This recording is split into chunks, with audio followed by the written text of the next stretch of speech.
Sean Pickett here with Sales Integrity. Thank you for stopping by the Sales Integrity Podcast. Today we continue our discussion on the topic of prospecting on purpose. So without further ado, let's get today's episode rocking and rolling.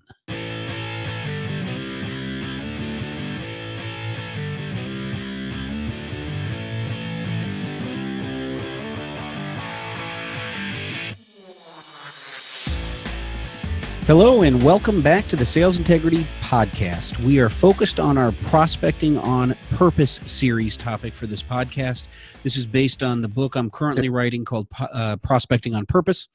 And today's subtopic within Prospecting on Purpose is the hierarchy of establishing credibility. Last week, we introduced the concept of establishing credibility. Today, we're going to dive a little bit deeper. So with each passing episode, we're going to just dive a little bit deeper into these concepts related to prospecting on purpose. Before we do jump into today's focus topic, just want to do a quick recap so we're all following along in case some people just joined the podcast now and haven't listened to previous episodes.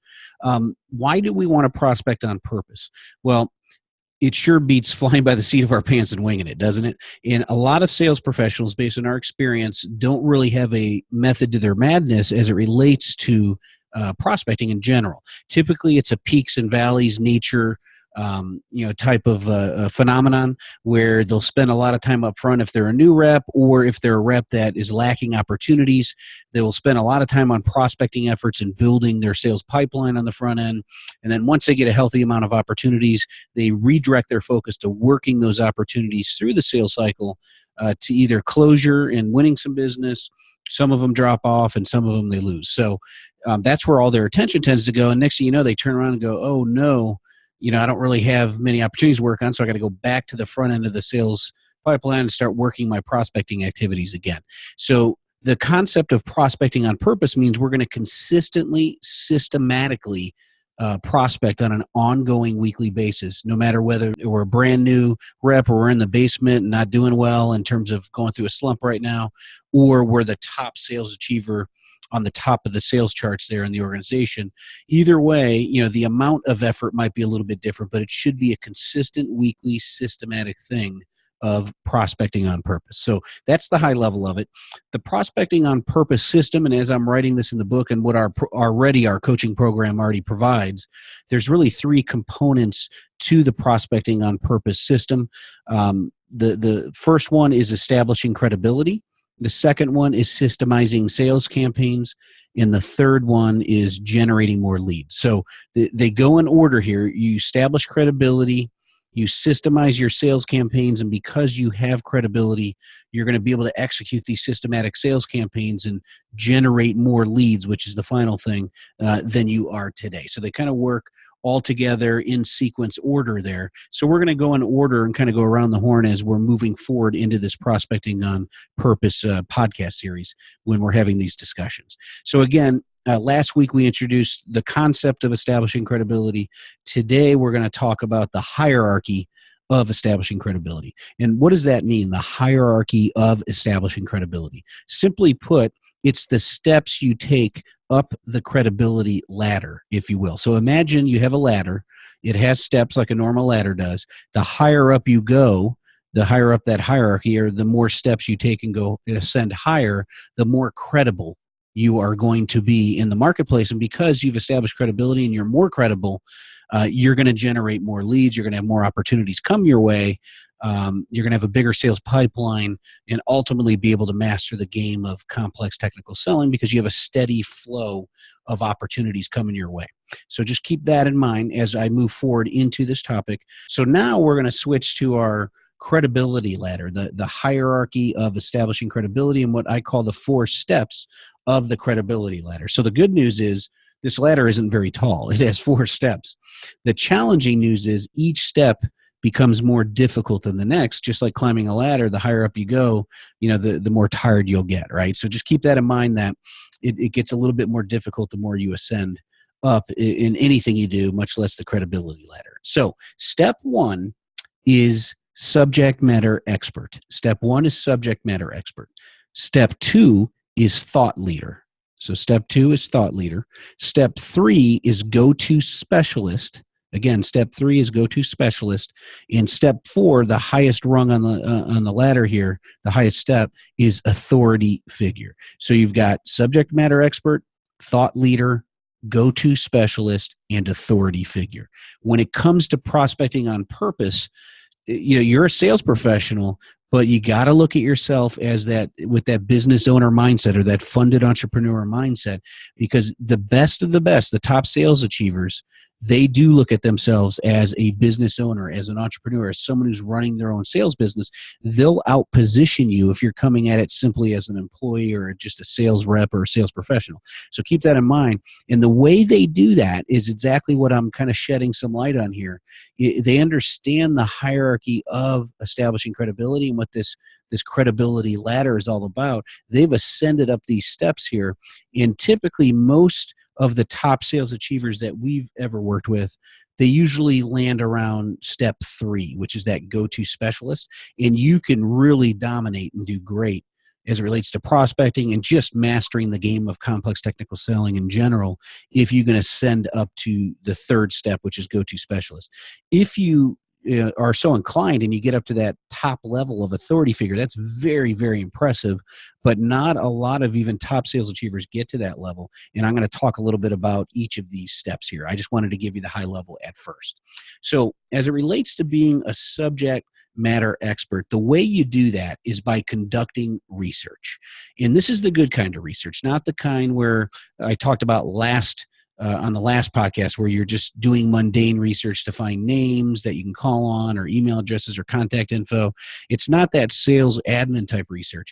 This is the type of research that arms you with the knowledge you need to become a subject matter expert, an expert in the subject matter that you're becoming known for, okay? So when it comes to conducting research, you position yourself for success as a subject matter expert in your industry niche as the precursor to becoming a thought leader. A thought leader demonstrates thought leadership consistently by sharing valuable content with your insights wrapped around it to steadily build a following. So again, a thought leader is someone who demonstrates that knowledge. They demonstrate the thought leadership consistently is the key word, and we'll get into that. But they do that consistently. So you're demonstrating all the knowledge that you have on your niche topic. You're demonstrating that thought leadership by consistently sharing valuable content with your insights to steadily build a following. So that's known, the way you do that is by curating content. So you're going to conduct research first. That helps you gain the knowledge that you need to have to become a subject matter expert. And then you're going to take that knowledge and you're going to begin sharing that with your network, with your target audience out there. And that the first way to do that is by curating content, because it's faster than that next step of creating content. So you conduct research, then you can, with that research and the knowledge you gain, you could either curate content and quickly share that as a thought leader, or you can create your own content, and that allows you to become the go-to specialist in your field for your target audience by creating and sharing unique, what I refer to as unique, tangible value assets. So let me unpack this a little bit and back up. I know I'm going fast through this, but the reality is you have 4 steps to the ladder, to the credibility ladder. Step 1 is subject matter expert. Step 2 is thought leader. Step 3 is go-to specialist. And step 4 is authority figure, which is the highest step that you can get to on the credibility ladder. When you look at becoming a subject matter expert, the way you simply do that is by conducting research. And you do that to position yourself for success as a subject matter expert in your industry niche, and that is the precursor to becoming a thought leader. When you're conducting research, you're gaining that knowledge, and you've become a subject matter expert, which is the first step. That really shines through and shows itself more so in one-on-one meetings you'll have with prospects and partners, or the small group meetings with prospective customer teams or buying teams, right? So that's not out there in mass to your target audience in the public on social media or anything like that. That really is becoming a subject matter expert first shines through in your selling efforts primarily and networking efforts in those one-on-one meetings or small group meetings. So keep that in mind. You got to be a subject matter expert first, so that way your prospective customers, your customers take you seriously, and your prospect or your partners take you seriously, so they want to continue working with you. So we're in future episodes, we're going to talk about the right way to conduct research and how to get into a systematic approach with conducting research and all that good stuff. But today we're going through just this ladder, this establishing credibility, or what we call the credibility ladder, so you understand the hierarchy of establishing credibility as it relates to this prospecting on purpose system or overall program. And hopefully it gets you to start thinking about your sales game and how you can take it to the next level here, specifically as it relates to establishing credibility. So step one, conduct research, become a subject matter expert in your industry niche. And then that shines through in your one-on-one meetings when you're having your conversations there with prospects, customers, and partners, as well as those small group meetings with that same audience. Okay.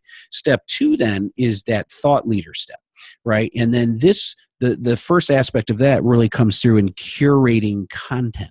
So you're going to demonstrate thought leadership. Now you're taking that knowledge that you gained through the research, through becoming a subject matter expert, and instead of just sharing that in small group or one-on-one meetings, you're now going to share that to the masses out on social media. So this gets into the social selling component of the prospecting on purpose system or program, and that starts with curating content. What do I mean by that? I mean leveraging other people's content that resonates with you on that same subject or niche topic that you're focused on.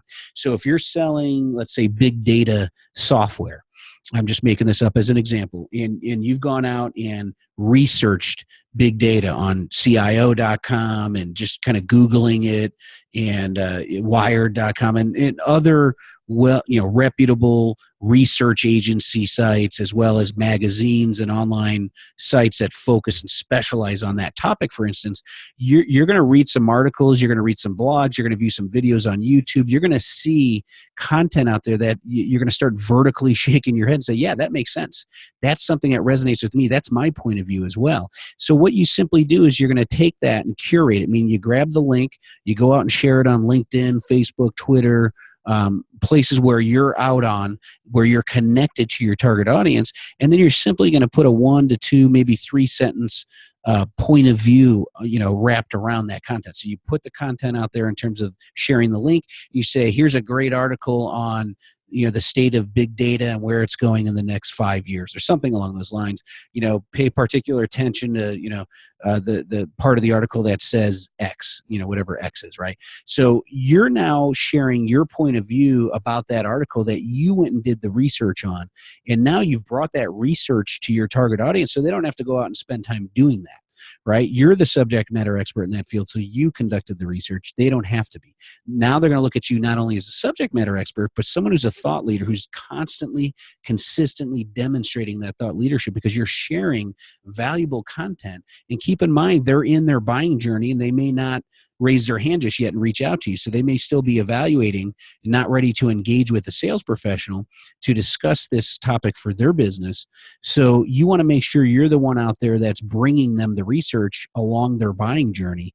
And so the way you do that and quickly do that without having to be creative and create all your own content is by curating content. Okay. And we'll talk more about all that in the next episode that we'll do on this prospecting on purpose series here. But I think you get the gist now, between subject matter expert being step one and then thought leader being step two. And a thought leader is something you demonstrate, and then you're really steadily building a following, right, by curating this content. Step three is about being a go-to specialist. So what's the difference between being a thought leader and a go-to specialist?